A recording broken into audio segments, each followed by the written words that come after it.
2021년 1월 마지막 주일날 하나님께서 우리에게 주신 말씀은 출애굽기 3장 1절로 12절 말씀입니다. 오늘 말씀의 제목은 네 발에서 신을 벗어라. 누구나 다 아는 바지만은 모세는 120년을 살았지 않습니까?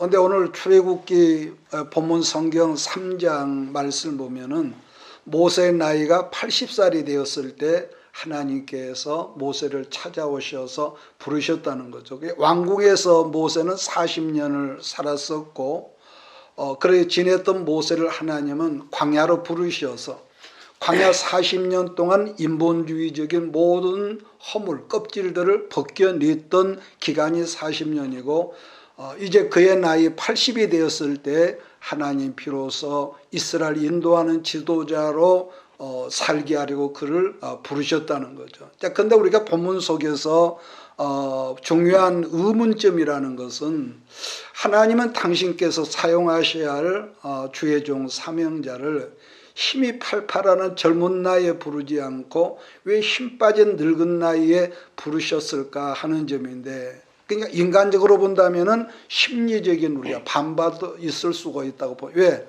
젊어 힘 있을 때 이렇게 오지 않고 내가 그동안 그렇게 기도했는데 하나님이 이제 늙었을 때 이제 오셔서 그런 반발심이 있지 않겠습니까? 그런데 여러분, 이것은 어느 시대나 누구나 똑같은 것으로서 하나님의 명령은 두 가지로 보는데, 첫째 오늘 본문 보니까 네 신발을 벗어라. 자, 그 다음은 하나님께서 명하는 곳으로 가라는 것인데, 오늘 우리가 이 예배를 통해서 하나님의 부르심, 하나님 명령의 사명 감당하는 축복의 시간이 우리 모두에게 되기를 주의 이름으로 부탁합니다. 그래서 오늘 첫 번째는, 오늘 모세는 어떤 사람이 뜻하지 않던 그 자기 혈기, 의분으로 말미암아 사람을 죽이는 살인사건으로 생각지도 못했던 미디안 광야로 도망을 여러분 했다고 그러는데, 미디안 광야라고 하는 것은요, 애굽에서 가장 멀리 있는 지역으로 도망했다는 뜻으로 우리가 본문 속에서 이해를 할 필요가 있습니다. 이게 성경에 나오는 애굽에서 이 지리적으로 가장 가까운 지역의 광야는 여러분 기억합니까? 첫 번째가 수르 광야이고 그 다음에 나오는 광야는 시내 광야, 시나이죠. 자, 그 다음이 바람 광야, 그 유명한 바람. 조금만 가면은 가나안 땅에 거기서 문제가 터졌죠. 그리고 마지막 광야가 신광야인데, 그러니까 애굽에서 저 멀리 아라비아 사막 기퉁이 쪽에 있는 광야가 출애굽기 3장 무대였던 미디안 광야, 지금으로 아마 에멘 근방인 것 같아요, 지도상으로 보면. 그러니까 따라서 우리 입장으로 본다면, 표현한다면은 모세는 애굽에서 땅끝까지 도망을 했다, 이렇게 우리가 말을 하면은 좀 이해하기 쉬울 것입니다. 그래서 지금 모세는 애굽에서 미디안으로 도망한 시간으로 본다면 무려 40년이라는 세월이 지난 시간인데, 그러니까 40년이라는 시간은 한 젊은 남자로서 꿈이 많았던 한 인간에게 모든 것들이 40년 동안에 물거품처럼 무너지는 시간으로 충분했다고 우리가 보는 거죠. 자, 어떤 사람의 나이가요, 늙었든지 젊었든지 그 가슴에 꿈이 있다는 것을 다르게 표현한다면요, 뭐라 할까, 희망 고문이라 할 수 있을 거예요. 희망 고문, 무슨 뜬금없이 희망 고문이 가겠는데, 여러분, 우리가 말 듣기 미친 사람이나 정신병자, 스트레스가 없다고 그러거든요. 반면에 그 가슴에 꿈이 크거나 뭔가 나름의 꿈이 많은 사람이 엄청난 스트레스가 심리적으로 있다는 것은요, 거기서 희망 고문을 당하기 때문이라는 거죠. 자, 그런 점에서 정신의학자들이 말하는 것을 우리가 인용한다면은, 뭐 조금 우리 입장에서는 그 용납하기 어려운 표현이지만은 마음 편하게 살려면은 가슴의 꿈을 계속 죽여버려라, 그분들 말입니다. 왜? 꿈이 없으면은 마음 편하게 살 수 있기 때문이라는 거지만은 그것은 우리 입장에서 용납할 수 없는 거죠. 불가능한 일이죠. 그냥 모세는 미디안 광야 생활을 시작하면서부터 어떻겠습니까? 우리가 아는 대로 가정을 이루었고 거기서 아들 둘을 낳았죠. 큰아들 이름이 여러분 기억합니까? 게르솜인데 게르솜이라는 이름의 뜻은 나그네라는 거죠. 그러니까 한 젊은 남자의 꿈이 뭉개지면서 나그네 신세를 한탄하는 뜻으로 아들 이름을 부를 때 나그네야 나그네야. 그러니까 그 이름 속에서 이 한 그 젊은 그 꿈 많은 남자의 한탄이 그 아들 이름 속에 있었다는 거. 그러니까 광야로 도망했던 또 다른 사람이 성경에 있거든요. 우리가 창세기 성경을 보면 야곱이 있는데 외삼촌 집에서 20년을 무슨 살다가 아버지 집으로 돌아오는데 성경은 그 당시 야곱은 20년도 엄청난 고생을 했지만 그래도 성경 뭐랍니까? 야곱이 큰 부자가 되어서 아버지 집으로 귀향을 했대요. 근데 지금 모세는 미디안 광야 처갓집에서 40년을 살았지만은 조상 야곱과는 너무 다르다는 걸 말씀하고 있는데요. 출애굽기 3장 1절을 보면은 모세가 그 장인 미디안 제사장 이도의 양무리를 치더니라고 했는데 무슨 말이냐면은 모세는 처갓집에서 40년을 살았지만 자기 조상 야곱처럼 배 이상을 살았는데도 그럼에도 불구하고 여전히 시작할 때부터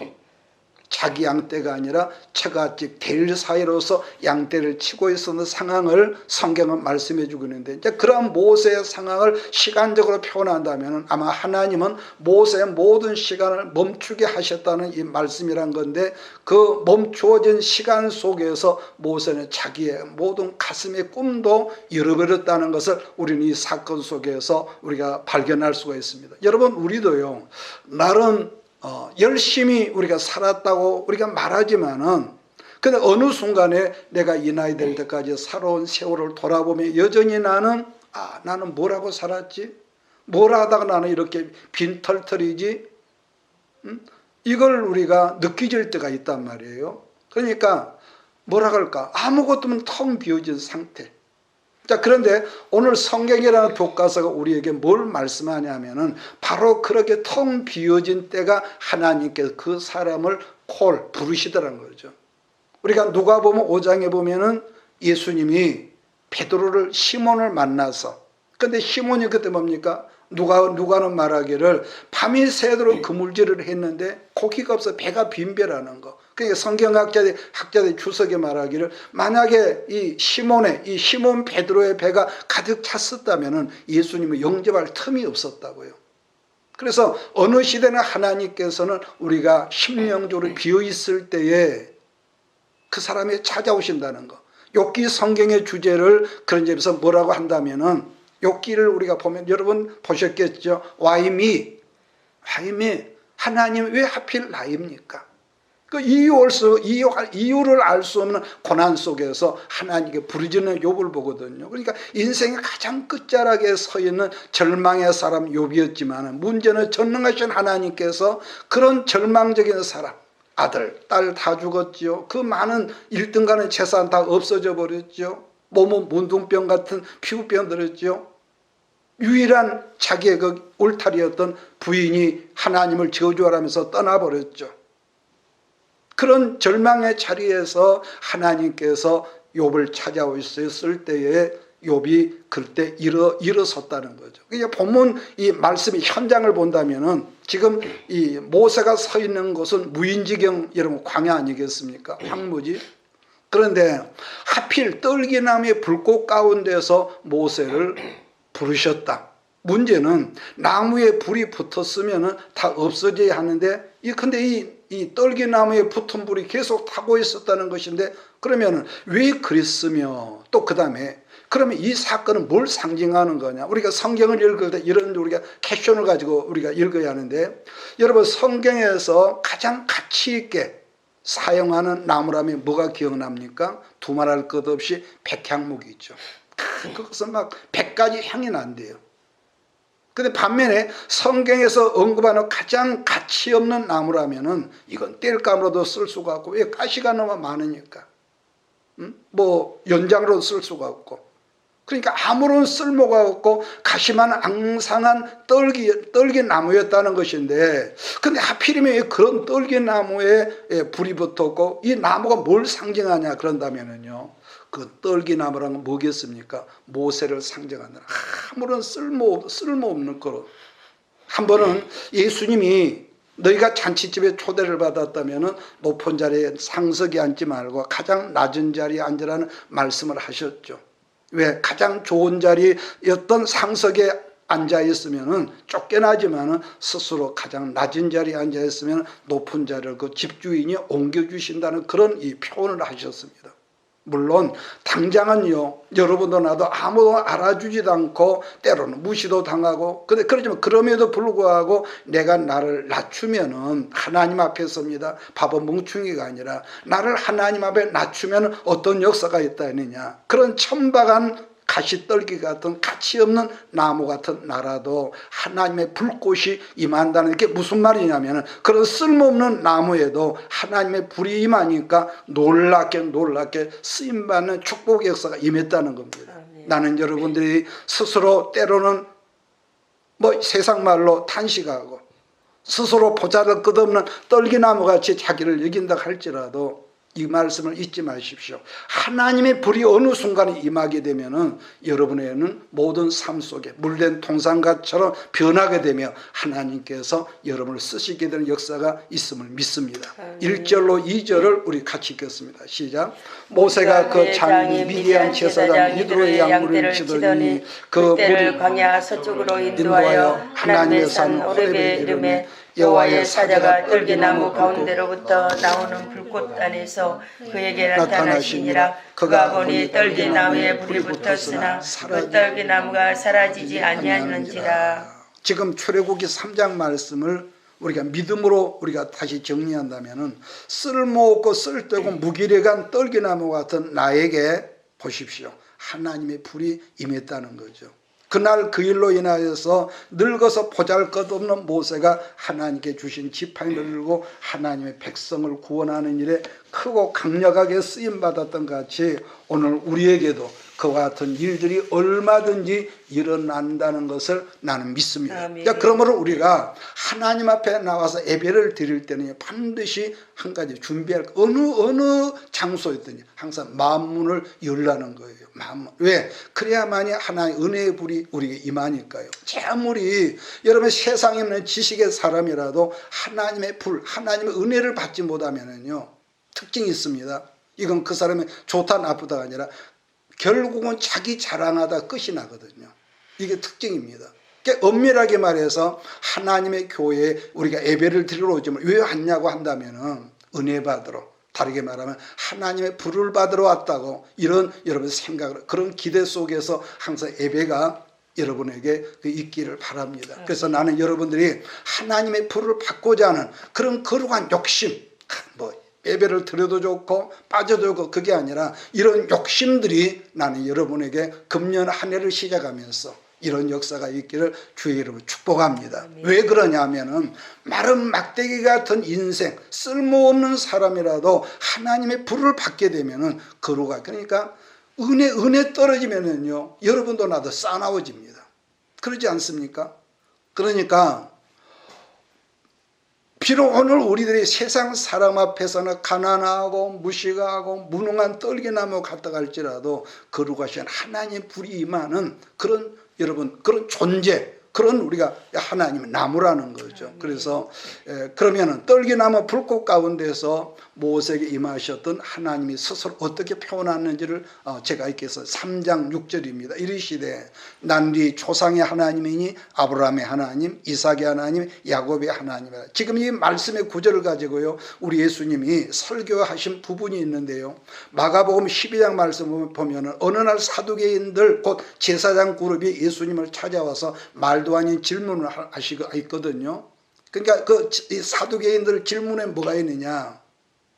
여러분, 우리가 참고로 바리새파는 부활이 있다가 하는 것이고 사두개의 파, 제사장 그룹은 부활이 없다가 하는 이런 이 파벌입니다. 그러니까 이 사두개인들은 뭘 예수님께 함정에 빠지는 질문이냐면은, 어떤 사람이 칠형제가 있었는데, 근데 칠형제에서 맨 큰형이 결혼을 해갖고 죽었대요.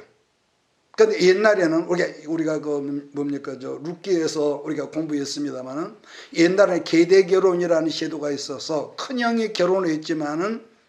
자식이 없단 말이에요. 자식이 없이 죽었어. 그래서 형의 뒤를 이을 아들을 낳지 못하고 형이 죽으면은 그 바로 손 아래 동생이 형수와 다시 결혼을 해서 형을 대신해서 아들을 낳아주는 제도를 계대 결혼이라고 했습니다. 근데 모든 형제들이 그 둘째 뭐 이렇게 여섯 형제, 일곱 형제가 전부 다 아들을 낳지 못하고 형수와 결혼을 했는데도 이 전부 다 아들들이 죽었다는 거예요. 그러면 사두개인들 뭐라고 합니까? 부활할 때에 그 여자는 누구의 아내가 되겠냐고 질문을 했죠. 그러면은 사두개인들이 그런 질문을 예수님께 했냐면은 아까 그랬죠. 부활은 모순이다. 부활은 없다. 이걸 주장하라고 했는데 그래서 예수님이 뭐라고 합니까? 너희가 성경도 모르면서 그따위 질문을 하냐고 이 대답을 뭐라고 했냐면은 부활을 하면은 육신의 몸이 이 변화체가 돼 천사처럼 결혼하는 일이 없다는 말씀을 하면서 출애굽기 3장 말씀을 예수님이 거기서 언급하는데 아브라함의 하나님도 이삭의 하나님도 야곱의 하나님도 다 과거나 미래의 하나님이 아니라 현재 살아계신 지금의 하나님이라는 말씀을 거기서 말씀하지 않습니까? 그러니까 여러분 인간이란 누구나 시간 속에 있죠. 그래서 과거가 있고 미래가 있고 현재가 있지만 그러나 하나님은 과거나 미래나 현재가 다 여러분 하나라는 거예요. 그래서 성경은 처음과 나중인 알파와 뭐라고 합니까? 오메가라고 말을 하죠. 다시 설명한다면 살아계신 하나님께서 우리 가운데 함께 계시면 외형적으로는 비록 가치 없게 보일지라도 생명의 역사를 일으킨다는 이런 말씀인 것이죠. 성경은 예수 믿는 우리들에게 성령이 함께 계심으로 예수를 믿고 성령이 아니면 예수를 시인할 수 없다고 하거든요. 자, 그런데도 우리 예수님은 감람원에서 성천하실 때에 왜 제자들과 120문도들에게 그 제자들에게 성령을 받으라고 성령을 받기까지 너에게 예루살렘을 떠나지 말라고 이러면 당부했던 거거든요. 왜냐하면은 성령이 임하면 죽어있던 우리들 삶의 모든 것들이 더불어서 불꽃처럼 살아나기 때문인 것이죠. 사실 우리 스스로를 보더라도요, 때로는 여러분 그럴 때 없습니까? 내가 지금 예수를 믿는 사람인가? 여러분 그럴 때 없었습니까? 내가 진정 거듭난 크리스찬인가? 여러분 그럴 때 스스로 의문될 때가 있어요. 왜냐하면은 자기 스스로를 보더라도 너무 뜨뜻미지근하고 또 내가 나를 보다 이기적이거든. 누가 나를 이기적인 것이 아니라 내 지금 하는 것이 이기적인 내가 안단 말이에요. 자, 그러게 우리 예수님은 요한계시록에 등장한 사대란 교회를 향하여 말씀하실 때 뭐라고 합니까? 네가 살았다는 이름은 가졌지만 실상은 죽은 자라고 책망의 말씀을 할 때가 있었거든요.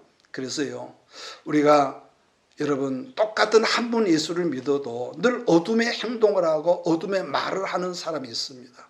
왜지요?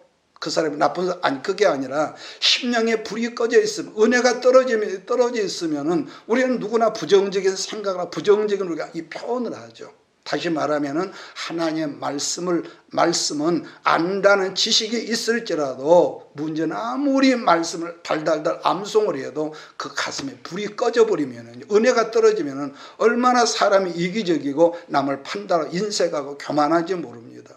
여러분 그래서 잊지 마십시오. 성령의 불은 한 가지가 있습니다. 오직 기도하는 사람에게만 임한다는 사실을 여러분 잊지 말기를 주의로 부탁합니다. 자, 그러면은 남자나 여자나 사람이 늙었고요. 더군다나 여러분 나이가 80쯤이 되었다고 하는 것은요, 세상 만사가 다 귀찮아질 나이거든요. 왜냐하면 사람이 늙고 힘이 빠지면 움직임 자체가 귀찮아집니다. 그래서 일단 사람이 늙으면은 뭐가 있습니까?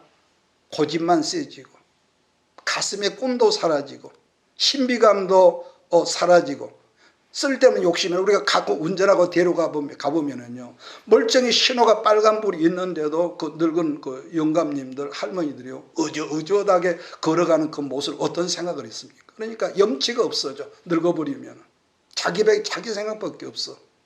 그래서 하는 말이 옛날 사람들이 늙으면 죽어야 그런 말이 있거든요. 자, 그런데 말입니다. 그 늙어 빠진 사람일지라도 하나님의 말씀의 불이 그 가슴에 여러분 임하면은요 어떡합니까? 내가 그러려고 한 것이 아니라 늘 새로움이 임한다는 거. 새로움이 임한다는 거. 지금 늙은 모세가 여러분 그 떨기나무에 불이 붙었는데 왜 나무가 타지 않지? 그러면서 떨기나무에 가까이 다가갔다는 거 아니겠습니까? 특히 3절 말씀에 광경을 보리라고 여러분 했는데 3절 여러분 광경을 보리라고 그랬는데 광경이라고 하는 것은 영어로 비전이라는 말이고 다르게 표현한다면 환상이라는 뜻인데 왜 나무가 안 타지? 왜 불꽃이 사라지지 않지? 여러분 그랬다는 겁니다. 여러분 들어보셨겠죠? 영어에 매너리즘이라는 이 말이 있거든요. 매너리즘 있는데 무슨 말이 뜻이냐면은 항상 틀에 박힌 태도나 습관, 다르게는 새로운 창조력이 사라졌을 때 사용하는 부정적인 상태를 매너리즘이라고 합니다. 자, 여러분에게 질문하겠습니다. 사람은 누구나 다 늙지요. 나도 청년 때가 있었고 그랬는데 어느새 나도 이제 노인치게 들었단 말이에요. 그러면은 사람이 다 늙은데 어디서부터 늙을까요? 얼굴에 주름부터 생기고 뭐 그런 기억력도 없고 여러분 절대로 아닙니다. 그 사람이 어디서 늙느냐면 그 사람의 마음부터 늙는다는 거예요. 자, 목사님의 주변에 지인들 가운데도 보면은요, 아직 나이가 50도 안 되었는데 이름하여 늑다리 같은 그 행동을 하는 그런 분들이 있습니다. 얼마나 그러면서 거만하고 자기 자랑하고 또 남을 가르치려고 하는, 근데 그런 사람일수록요 하나님께로 불을 받아야만이 여러분 새롭게 여러분 된다는 겁니다. 이사야 43장 말씀을 예를 들면은 하나님은 새 일을 행한다면서 불과 물을 여러분 언급을 하거든요. 불이 너를 사르지도 못하고 물이 너를 엄물하지도 못한다는 말씀을 하면서 이사야 43장 19절을 보면은 하나님의 불이 임하며 새 일을 행한대요. 그래서 하나님 불이 임하면은 옛날에는 광야는 뭡니까? 불이 임하기 전에 옛날에는 광야는 그냥 광야가 사막은 사막일 뿐이었지만 그런데 하나님의 불이 임하면 뭐가 보인다느냐? 막막하고 끝도 없을 것 같은 광야 같은 그 삶 속에 큰 길이 보이고 대로가 보이고 죽음과 같은 환경이었던 사막에 여러분 생명의 강줄기가 여러분 보인다는 거 아니겠습니까? 이게 무슨 말이냐면은 관점이 달라지는 거예요. 그러니까 은혜 내 마음속에 성령의 불이 은혜가 임할 때하고 은혜가 떨어질 때하고 똑같은 여러분 환경 상황에서도 여러분 보는 관점, 느끼는 관점이 달라진다는 거. 여러분 사막이라면은 언제나 여러분 메마른 물이 없는 메마른 곳 아니겠습니까? 그랬는데 강줄기가 여러분 나타나고 보인다는 거죠. 그게 새로움인 거죠. 마귀는요, 마귀의 특징은 뭡니까? 항상 지난 우리의 과거, 아픔, 또 눈물, 원망, 미움, 슬픔을 자꾸 되새게 하죠. 다른 건 다 잊어버리고 그런 것도 절대로 안 잊어버리네. 그러나 성령은요 뭐라고 합니까? 우리가 분명히 막 이전 것은 지나가서 보라 새 것이 되었도다. 그러면 여러분 누구라도 말씀과 불이 그 가슴에 있지 않으면은요 금방 죽을 늙어야 되는 거예요. 그 사람 나이가 많고 적고 상관이 없습니다. 이스라엘은 성전 중심의 신앙의 사람이니까 맨날 그 율법에 의해서 같은 시간에 기도하러 다녔지만은 실상은요 우리가 보면 매너리즘에 빠져있는 사람들이 그 사람이었거든요. 종교적이요. 자, 그랬던 베드로와 요한도 그런 문화에서 살았지만은 그날도 똑같은 시간에 똑같은 길이었지만은 성전 미문 앞에 앉은 안진뱅이가 보였다는 것 아니겠습니까? 즉 베드로와 요한이라는 제자가 안진뱅이를 주목했다는 말은 거지 안진뱅이에 필요한 것이 뭔가를 알았다는 것과 필요한 것이 보였다는 말씀이기 때문에 베드로가 뭐라고 합니까? 당신이 원하는 은과 금인데 그런 것은 내게 없지만 그러니까 하는 말이 있어요. 내게 있는 것 나사렛 예수 이름으로 걸으시오. 이렇게 명령했던 거 아니겠습니까? 또 한 가지는 하나님의 은혜 불이 임하면은 새로워질 뿐만 아니라 주를 향한 열정이 생긴다는 거. 열정이 뭐겠습니까? 주를 사랑하는 뜨거운 마음이지요.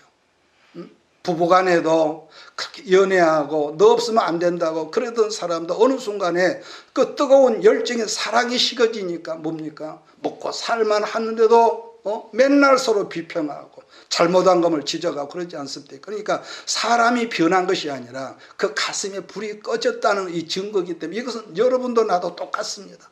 불 꺼지면 다 똑같아.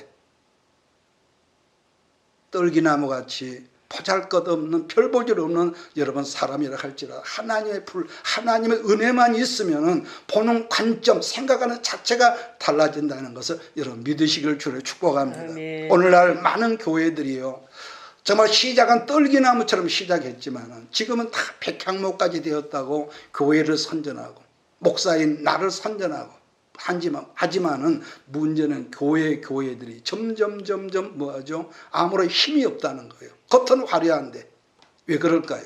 은혜가 떨어지니까. 은혜가 떨어지니까.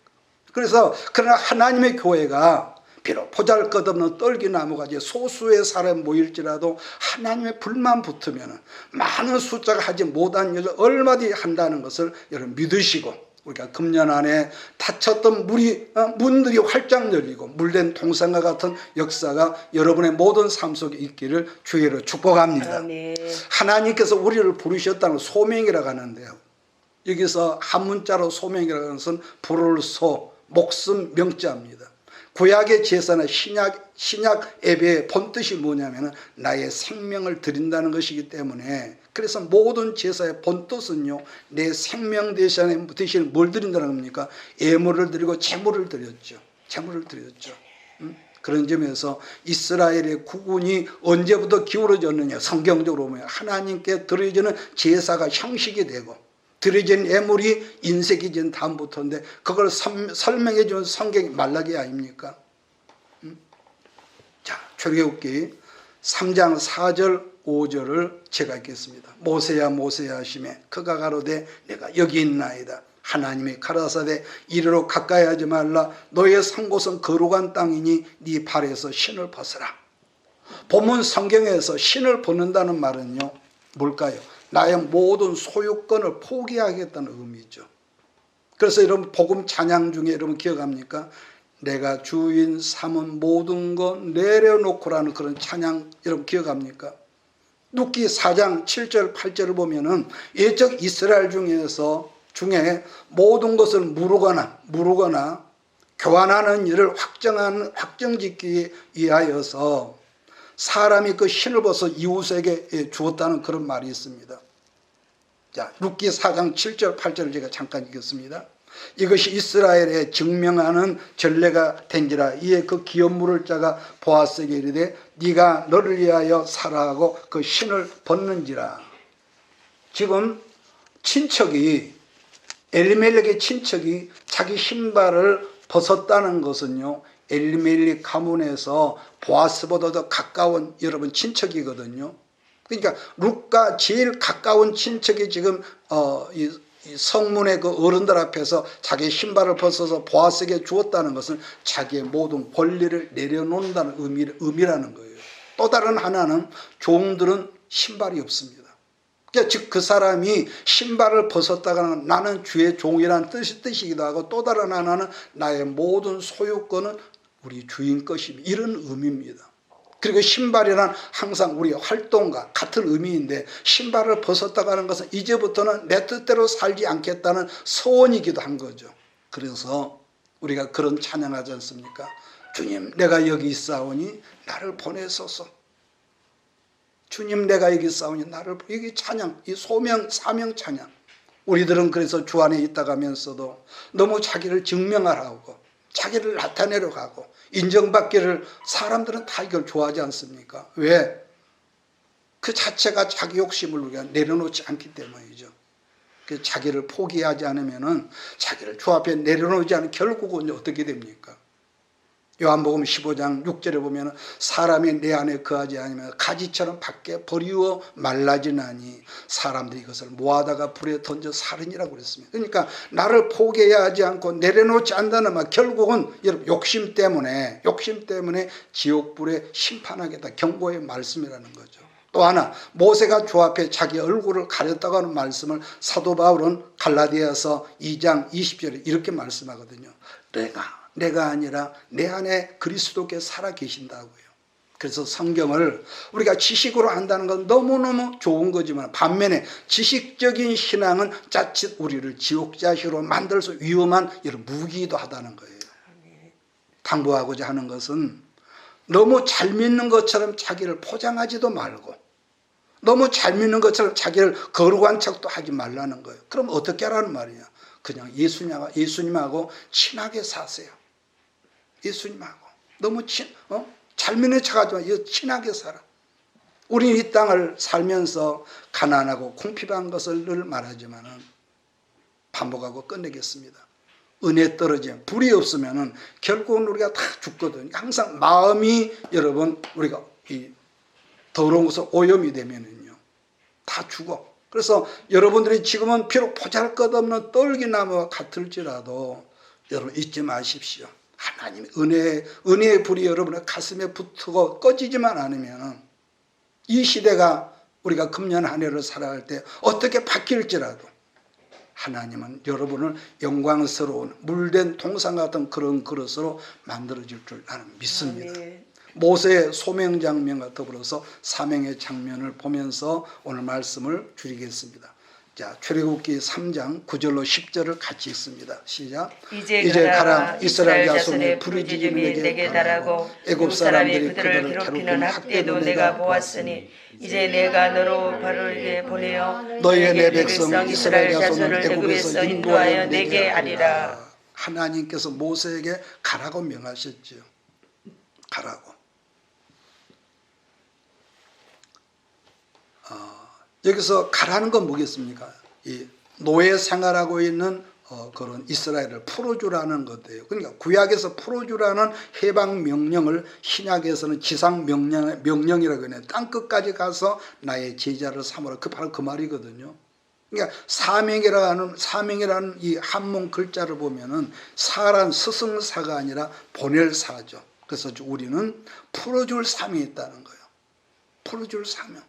어떤 사람들은 예수를 믿고 이미 저주에서 풀려났는데 계속 마음이나 삶의 방식이 옛사람, 애굽의 형식에 묶여있는 사람들이 있습니다. 여러분 옛날부터 우리 선배 목사님들 예화로 사용했던 코끼리 말뚝의 길을 여러분 들어봤습니까? 코끼리 말뚝. 무슨 말이냐면 사실 코끼리는 육지에 있는 동물 중에서 최고 크고 강한 이 짐승이기 때문에 사자나 호랑이에 싸워도 이긴다는 거예요. 그러니까 이 짐승은 서서히 움직일 것 같아도 코끼리는 수십 톤의 이 파워가 있기 때문에 날카로운 이빨이나 발톱이 없는데도 다른 동물들이 코끼리를 보면 도망을 한다는 거죠. 그런데 그처럼 엄청난 파워가 있는 동물을 사람이 길들인다고 하죠. 그런데 언제 길냐? 어렸을 때부터 말뚝에 이 코끼리를 묶어놓는데요. 말뚝에 묶여있지만은 날마다 해마다 코끼리가 자라날 거 아니겠습니까? 그래서 마침내 한 4, 5년 지나면 어른 어른 코끼리가 되지만은 코끼리는요 자기 스스로 한계를 정한대. 무슨 말이냐면은 그 작은 말뚝에 그 조그마한 그 말뚝에 묶여있다 그랬잖아요. 코끼리 힘만 한번 주면은 그게 무슨 소용이 있냔 말이에요. 자, 그런데도 어렸을 때부터 사람에게 길들여진 육체와 심리적인 말뚝에 묶여있기 때문에 코피가 그 작은 말뚝에 묶여있는데도 꼼짝을 안 하고 있다는 거예요. 꼼짝을. 그러니까 그 엄청난 코끼리는 늙어 죽는 날까지 말뚝을 벗어나지 못한다. 무슨 말 하려고 제가 하고 말씀을 끝내려고 하냐면 여러분 이런 말뚝 개념으로 얼마든지 인생을 살 수 있다는 말을 하려고요. 어느 시대나 마귀는요 그 사람의 생각을 가지고 그 사람을 움직이려고 하죠. 다른 게 아니거든요. 그러면서 부정적인 생각. 나는 버림받은 사람이야. 나는 흙수저야. 나는 사랑받지 못해 저주받은 사람이야. 나는 가난한 저주받은 사람. 이런 어떤 부정적인 사고 이 말뚝에서 이게 한번 붙어 있으면요 이게 꼼짝을 못하는 거. 그러므로 여러분 이제부터 금년을 시작하면서 축복의 말을 하고 저주의 말을 여러분 하지 말기를 바랍니다. 의식적으로 하지 마세요. 아무리 하고 싶어도. 하나님은 저주의 말을 함부로 내뱉는 사람을 향하여 말씀하기를 잠언서 6장 2절을 보니까 내 입의 말로 네가 얽혔으며 내 입의 말로 인하여 잡히게 되느냐 그랬습니다. 그러니까 언제나 말이라고 하는 것은 그 사람이 어디서 나오냐 마음에서 나오고 그 사람 인격이 말로서 표현되는 거 아니겠습니까? 그래서 여러분 그래서 성경을 우리가 봐야 하는 거, 기도하는 거, 생각을 바꾸라는 거. 그래서 나는 안 돼. 우리 집은 안 돼가 아니라 나는 된다고 말을 하고 된다고 말하는 사람이 있고 그래서요. 나는 이제 저주받아 죽을 것이라고 말하는 사람은요. 여러분 바꿔야 합니다.